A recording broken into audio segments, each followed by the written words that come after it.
Don't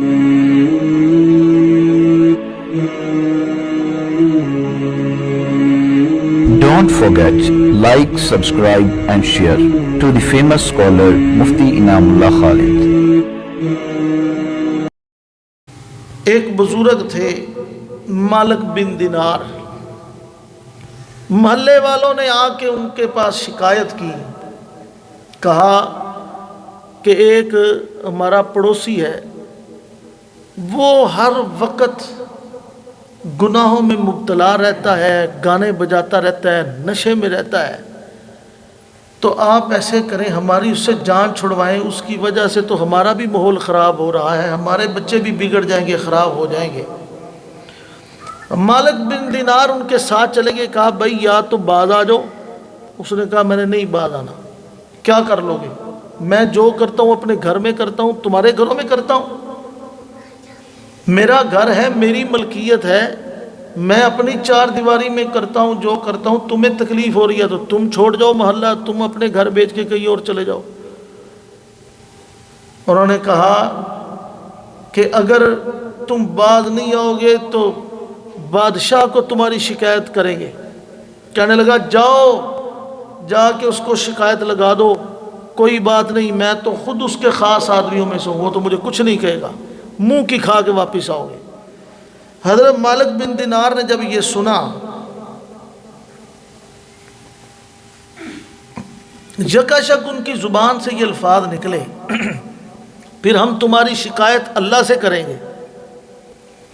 آگے برجستہ اس کی زبان سے نکلا کہ اللہ کے ساتھ بھی بڑے اپنے تعلقات اچھے ہیں، جاؤ اللہ کو بھی شکایت کر لو. مالک بن دینار واپس پلٹے. حضرت فرماتے ہیں جب رات کا پچھلا پہر ہوا، میں تہجد کے لیے اٹھا. میں نے جب وضو کیا، مصلی بچھایا تہجد کے لیے، جب میں نے نیت باندھی، نماز مکمل کی، جب دعا کے لیے ہاتھ اٹھائے، جوں ہی میں نے اس آدمی کا نام لیا اور کہا اللہ جی فلاں آدمی، فوراً مجھے غیب سے آواز آئی مالک یاد رکھنا اس کے بارے میں کوئی شکایت نہ کرنا، اس کے بارے میں کوئی بد دعا والے لفظ نہ نکالنا، وہ ہمارا دوست ہے، ہم اس کے بارے میں کوئی ایسے الفاظ نہیں سنیں گے. مالک بن دینار کہتے ہیں میں کانپ گیا، آگے کی دعائیں مجھے بھول گئیں. کہتے ہیں جب صبح ہوئی میں اس کے دروازے پہ پہنچا، میں نے دستک دی، آگے سے آواز آئی من دق الباب، کون ہے دروازہ کھٹکھٹانے والا؟ میں نے کہا میں مالک بن دینار جو کل آیا تھا.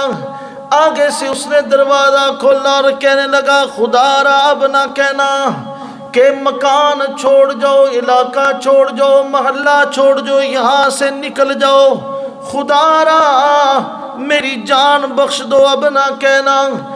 مالک بن دینار آگے سے خود رونے لگے. کہتے ہیں مجھے پتا ہے تو اللہ کا ولی ہے، تو اولیاء اللہ میں سے ہے، بتانا تیرا کیا عمل ہے جو تو نے چھپا رکھا ہے.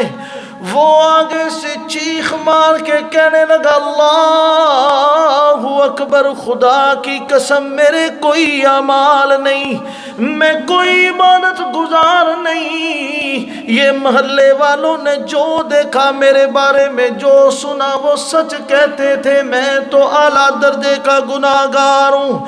مالک بن دینار کہنے لگے پاگل کسی اور کو بنانا، میں نے رات کو غیب سے تمہارے بارے میں یہ آواز سنی. وہ رو کے کہنے لگا ٹھیک سنیے، جب میں نے تمہیں کہا تھا تم نے کہا کہ میں اللہ سے تمہاری شکایت کروں گا، آگے سے میں نے بھی کہا ٹھیک ہے کر لینا، میرے اللہ سے بھی خاصے اچھے تعلقات ہیں. تم چلے گئے، میں نے دروازہ بند کرتے ہی کہا اللہ جی مجھے معاف کر دو، اللہ جی میں نے آپ کا تعلق بتا دیا، اللہ میری عزت رکھنا صرف ایک دفعہ کا ہے، قربان جاؤں اپنے خالق مالک حقیقی کی عنایات پر کہ جس نے راتوں رات تمہیں یہ خبر دی کہ میں اولیاء اللہ میں سے ہو گیا ہوں، میں اولیاء اللہ میں سے ہو گیا ہوں۔ تھے جو اپنی برائی سے بے خبر، تھے جو اپنی برائی سے بے خبر، رہے اوروں کے ڈھونڈتے عیب و ہنر، پڑی اپنی برائی پہ جو نظر تو نگاہ میں کوئی برا نہ رہا، جب تک اپنے گریبان میں نہیں جھانکا جائے گا، جب تک اپنی اصلاح نہیں کی جائے گی، خدا کی قسم دوسروں کو بھی اصلاح نہیں کر سکتے، ہو ہی نہیں سکتا یہ۔